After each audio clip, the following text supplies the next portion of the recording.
asumido Frondizi, hubo algunas flexibilizaciones para lo que es la actividad política del peronismo, pero ni el decreto 4161 ni el partido fueron legalizados. Desde el 1 de mayo del año 58, Perón y Cook, que configuraban el Comando Superior, siguieron en la negociación con Frondizi para el cumplimiento de las condiciones del pacto, pero a su vez, y esto es lo que muchas veces no se comprende, en un esquema más general sostuvieron todo lo que eran los reclamos con agitación y propaganda en relación a las causas del mismo peronismo, los que tenían que ver con la recuperación del cadáver de Eva Perón, las denuncias por el alza del costo de vida, la denuncia por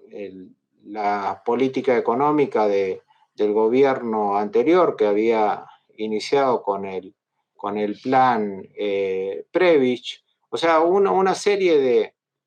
de cuestiones que ellos mantenían vivas en contra del gobierno de Frondizi al mismo tiempo que negociaban el cumplimiento del pacto. O sea, eso no lo vivían ellos como contradictorio, estaba dentro de su dispositivo de lucha. La tercera pata de esa estrategia eran los grupos de la resistencia y clandestinos, que en ningún momento desactivaron. Al contrario, después de haber asumido Frondizi, Perón seguía instando a Cook a mantener vivos esos núcleos que después podemos decir que algunos se expresa en Uturunco, pero claramente no fueron desactivados y eso da la pauta o da un indicio de la fe que tenían en el pacto.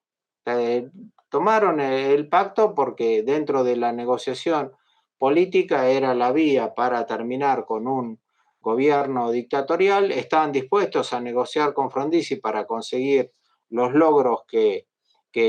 necesitaban, pero no estaban dispuestos a desarmar su propia estructura. Cuando va pasando el tiempo de cumplimiento del pacto eran 90 días. A los 45 días ya Perón estaba inquieto y le pedía a Cook que extremara la presión sobre Frondizi para el cumplimiento de las cláusulas del pacto. A los 90 días Perón amplía ahí la representación en territorio, porque ya esas fuerzas se habían ido movilizando y crea lo que sería el proto Consejo Coordinador Supervisor, y Cook todavía queda bajo la supervisión de ese espacio. Cook vuelve en noviembre a la Argentina en medio de un conflicto petrolero, ahí viaja a Caracas Campos, Perón ya está con la idea de designarlo en reemplazo de Cook. Hay ahí una situación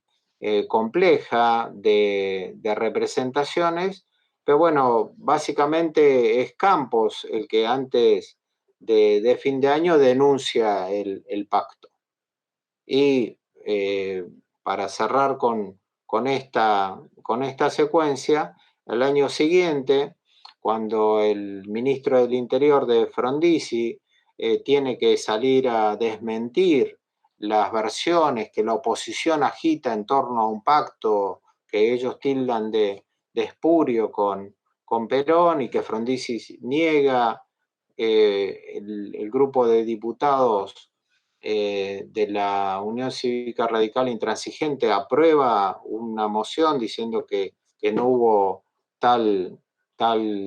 pacto, se hace una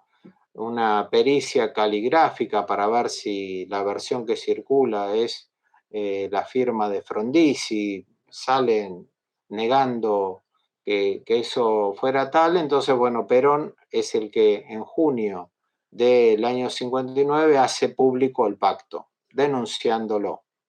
A esto es explicable por varias razones. Primero, por el cambio en la política económica social que había tomado el frondicismo, el erratismo de su política, cuestiones que Perón ya le venía achacando desde el inicio, diciendo que había firmado un doble pacto, un pacto con él y un pacto con Aramburu y Rojas al ascenderlo, que era el mismo argumento que usó Jaureche en ese momento, además de la crítica por la política petrolera.